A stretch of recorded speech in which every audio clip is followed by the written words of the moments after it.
My friends, I'm here today because I am one of them. My dad was a steelworker with a 5th grade education. He was able to work as a union steelworker and sufficiently feed and clothe 9 of us kids. I understand what it's like for working people. I understand what it's like for people to be unemployed. I've got relatives who are unemployed. So I'm here because I believe that I've been a governor that is focused on the important things. We are working to create jobs in Ohio.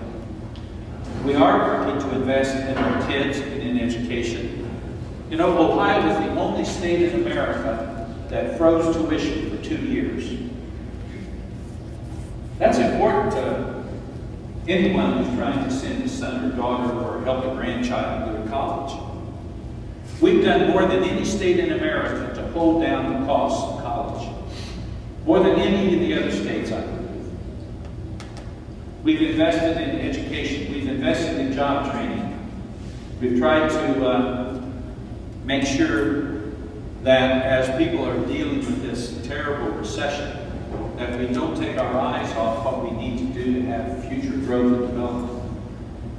And there are jobs that are starting to come back and to be created in Ohio. About 2 months ago, Ohio was the 3rd state in the nation in the number of jobs that were created. We created more jobs in our state 2 months ago than all of 2 states. Last month, we created 17,000 additional jobs. We're starting to claw our way back. And people need to understand, I believe, that this ditch was really deep. And as the President said a couple of days ago in Washington when he was speaking before the major labor leaders of our country, he said, the people who put this car in the ditch now want to be given the keys. They want the keys back. But the fact is that the policies that created this recession, a recession that did not have to happen, are the same policies that John Casey and Rob Portman and Mike DeWine, think of that. Talk about retreads. John Kasich, an 18-year member of the House of Representatives that wants to come back and be governor.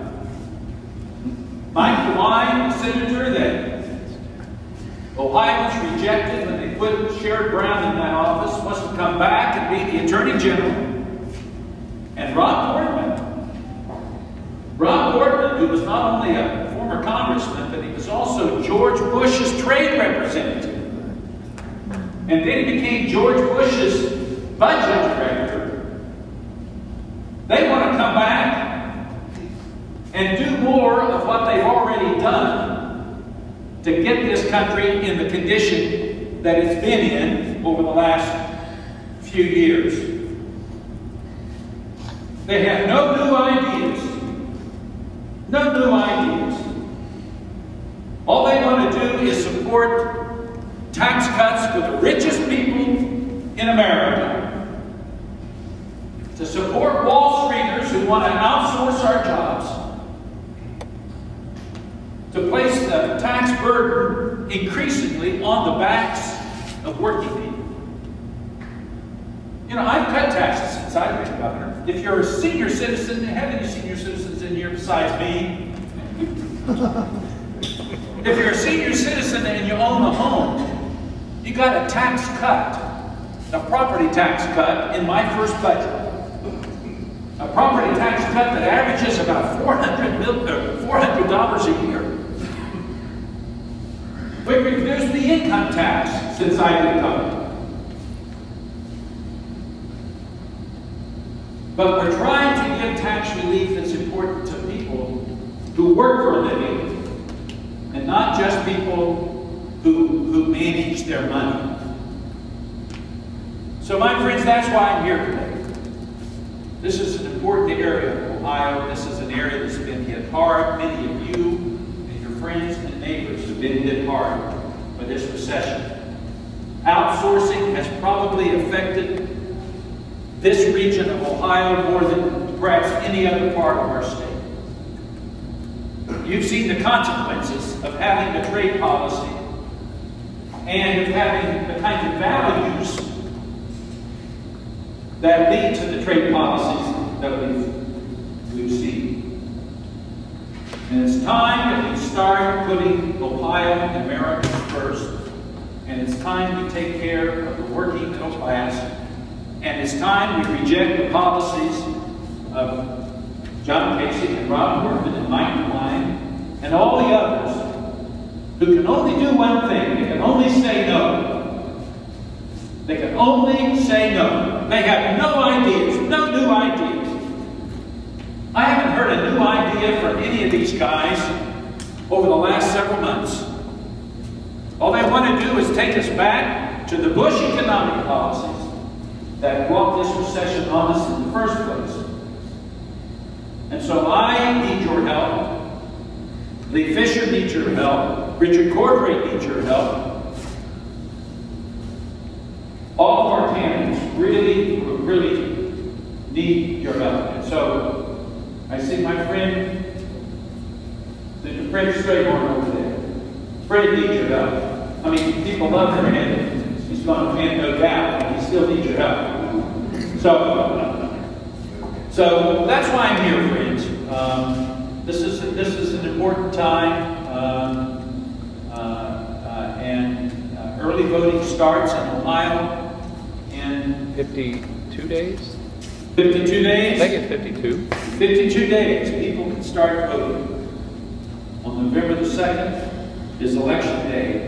We would like to see about 50% of the vote cast before the polls even open on November the 2nd.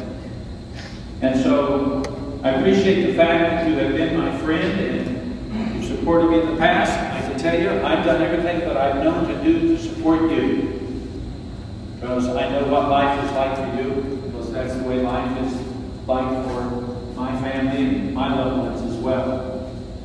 But we've got to keep fighting. Now let me just say this in closing. I do believe that Ohio has a bright future.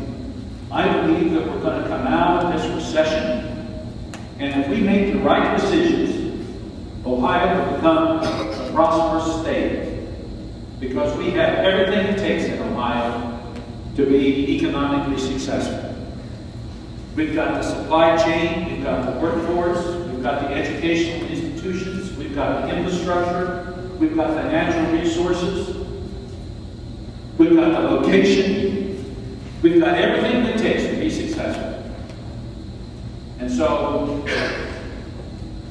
this is an important election, and I need your help. So, thank you for letting me come.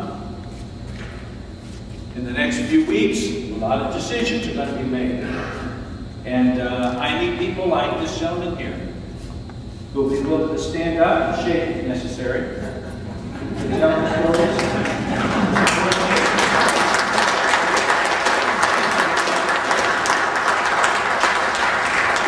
I am honored to be with you here at this Union Hall. I am honored to be a part of you. And we are in this together. I never see myself as being any more important than any of the people that I represent as governor.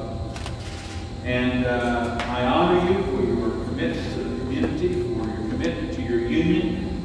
I honor you for the skills that you have, for the never give up attitudes that you've displayed, even in the face of the toughest of times. And I'm just so pleased to be able to spend some moments with you this morning. Thank you so very much.